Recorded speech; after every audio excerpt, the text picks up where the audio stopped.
Hey everybody, how's it going? Today, we're continuing our series on the Cheap, and this is episode 2/3, because I'm going to combine the two, because why make separate videos for the same thing? Guitars and bass. Let's get right into it.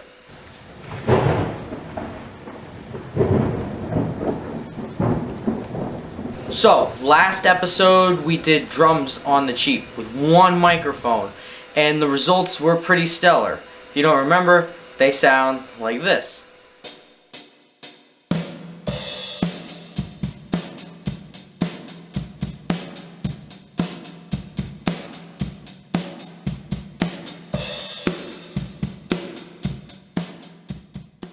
Pretty good stuff.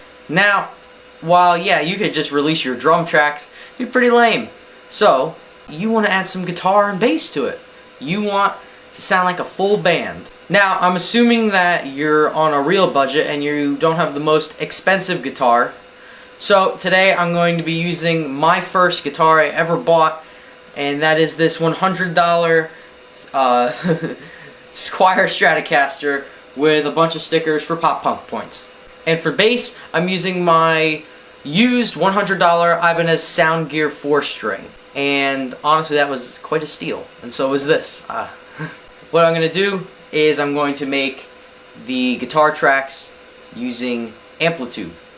So, let me show you the settings that I'm going to be using in it. First things first, you're going to want to download Amplitube for the free version. The free version comes with enough stuff to get you started. You got a couple different amps, and you got a couple different pedals, and you have the opportunity and the ability to switch between cabinets, microphones, room sizes, and even speakers. So there's quite a bit to do in this free sim. When it comes to bass amplifiers, you only get one option, but there are plenty of presets to choose from, so you can find your sound and fine-tune it. Me personally, I like to boost the treble and cut the mids and the lows. A little strange, right? Well, it's kind of that new metal kid in me that likes that kind of snappy bass. Now, I'm just going to run down what I'm going to be playing after I've dialed in my sound, and then you'll hear it in a mix. So as you can see here, I have Amplitube 4 up. I have a preset called Metal, because why not? So, this is the British Tube Lead 1 channel, and you can see I've got the gain all the way up, and obviously I can adjust this at any time and it'll change with the playthrough. Got the bass lowered, the mids lowered, the treble boosted a bit, the presence boosted a bit, no reverb, and just a little bit of the volume boost. You can choose between the model of the amp, so this is a 50 watt EL34, EL34 are the tubes. There's a noise gate down here, and you can adjust certain volumes and pan down here, as well as the master volume. There's also a tuner as well, and this right here, it says value. When you dial in the knobs, you see it changes as it goes along. So now let's take a look here at the Stomp A.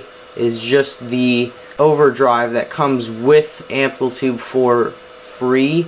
There are only a limited amount of pedals you can use, but what is there is very usable. Now, what I found really cool was the cab section. So I'm here at cab A, and you can see that it's mic'd up. Now, first things first, you can choose which type of cab. I've chose a 4x12 closed vintage style cab. And then here, you can go to the speakers, and you can choose actually between a lot of different speakers. I have Metal 5 1200s in these three speaker holes, and then I have a Darrell Panther, which is definitely modeled after a Randall. As you can tell, not only by the name Darrell in reference to Dimebag Darrell, the guitar player for Pantera, but just the lettering and the style of the word Darrell, and Panther is the English translation for Pantera, so it kind of gives it away if you know a little bit about it. But there's plenty of speaker options to choose from. Now you can select microphones and speaker placement as well. I have two dynamic 57s, which are modeled after the Shure SM57, directly on the middle of the speaker, right up against the grill, really, the cover of the speaker cabinet. And there's also two condenser microphones, but I didn't use those. There are also overhead microphones You can see here, you can choose between 4 different ones.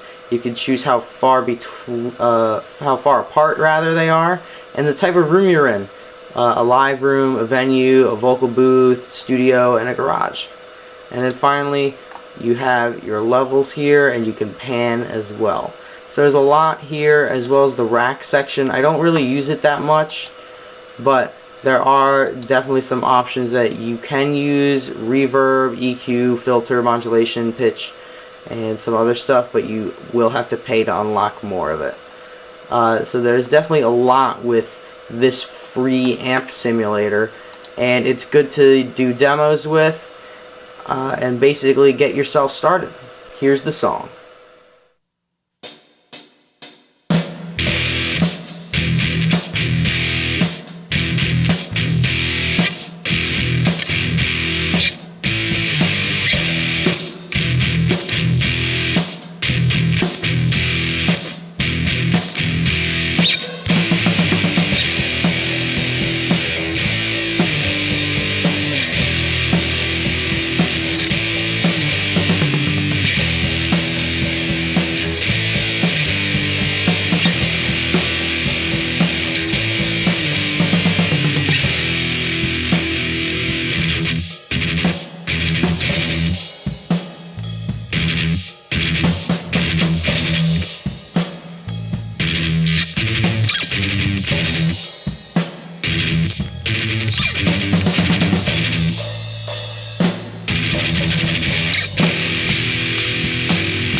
So there you have it. Guitars and bass recorded pretty simply with 1 free plugin. 2 if you're counting the EQ. Next time, it's pretty obvious we're going to be doing vocals. But that shouldn't be too long of a video. I hope you found this really helpful. This is how I started. Like I said, 1 microphone for the drums, and I either mic'd up a really crappy practice amp like my PV Rage, or I plugged into Amplitude 4, which I honestly did most of the time. So tell me what you think in the comments below. Let me know if there's any other types of plugins that you use that are pretty cheap or free. If you click the link in the description or type in the promo code LEO at checkout at herosoapcompany.com, you can get 10% off your first order with Hero Soap Company, and let freedom clean. Also, be on the lookout for my first ever vocal cover. I'm not a great singer, and I know it, but I've been trying my best. This is one of my favorite songs. It's the song that got me into metal. You should see which one it is. Hint, hint. Thanks again for watching. My name is Leo. Don't forget to like, share, subscribe, and comment down below. And I'll see you in the next video. Thanks.